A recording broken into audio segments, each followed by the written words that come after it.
Hello, thanks for clicking on the video, and I'm here to give you my top 10 games of the year. Now, I would say keep in mind that these are not necessarily games that came out this year, but more or less the top 5 games I liked playing this year.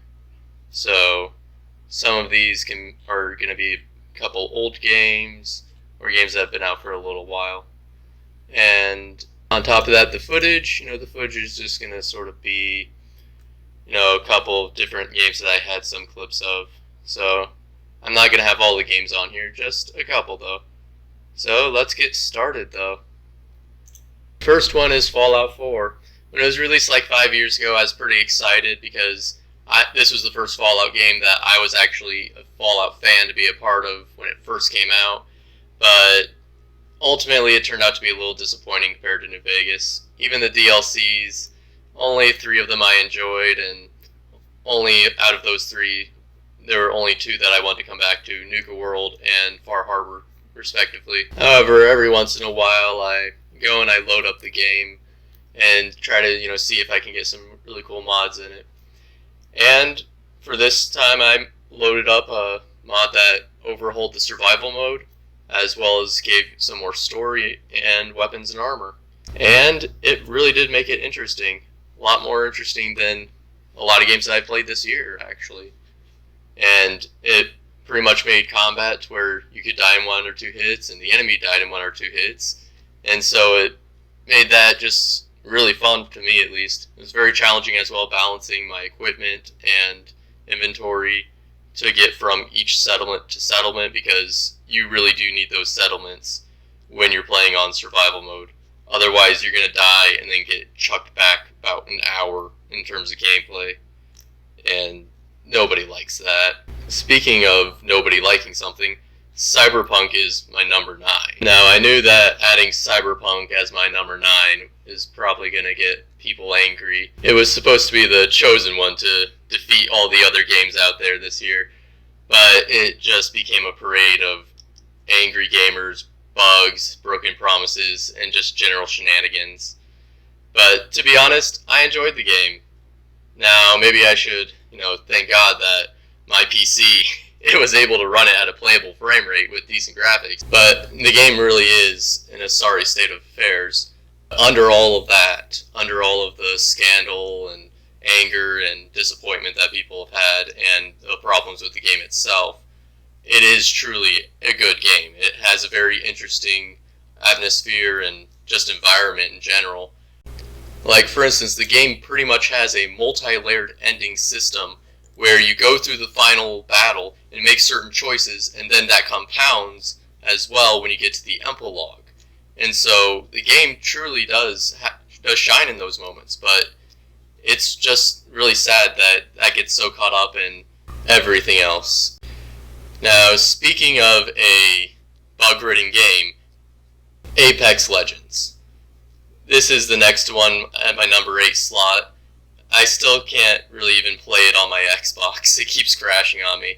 So the only way I can play is on my PC. And I really don't even like Battle Royales really that much. In fact, Apex Legends is really the only one I played.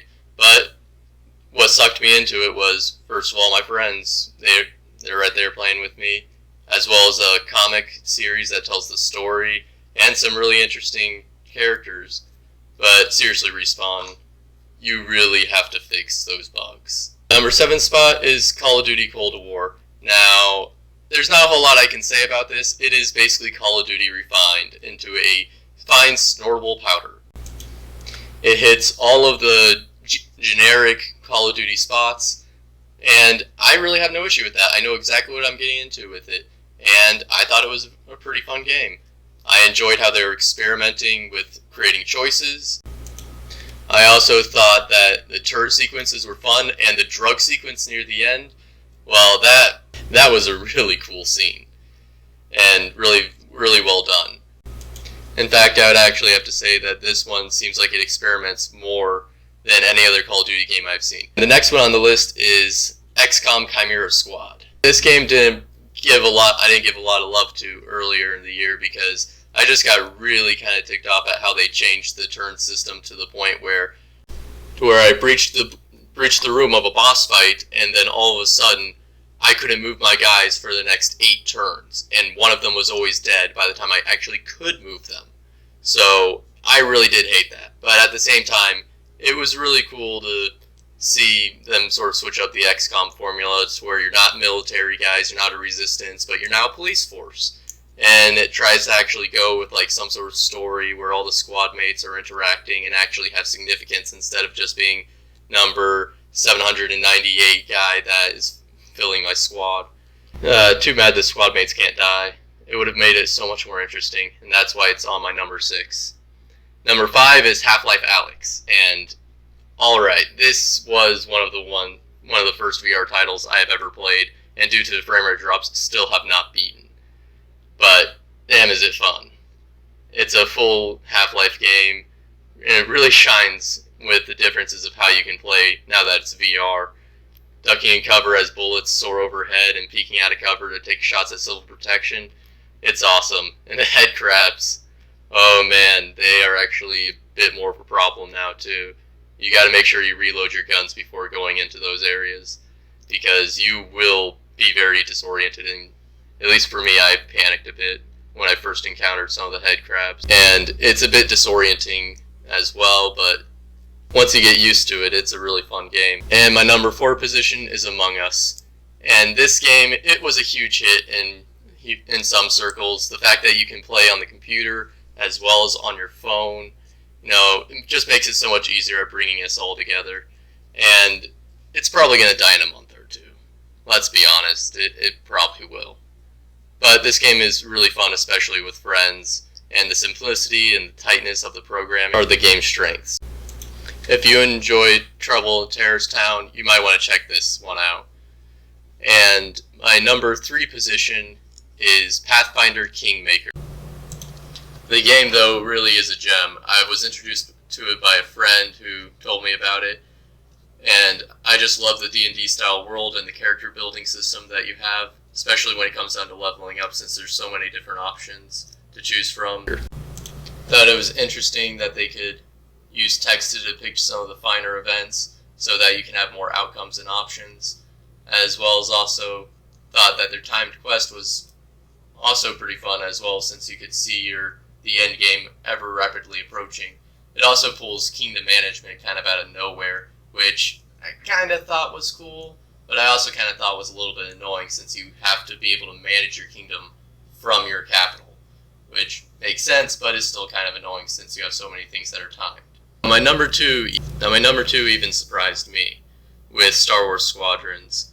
It was another game from EA, but unlike Battlefront, which was a complete disaster, they actually knocked it out of the park with this one, following in the steps of Jedi Fallen Order, and it even tried to come out under my radar.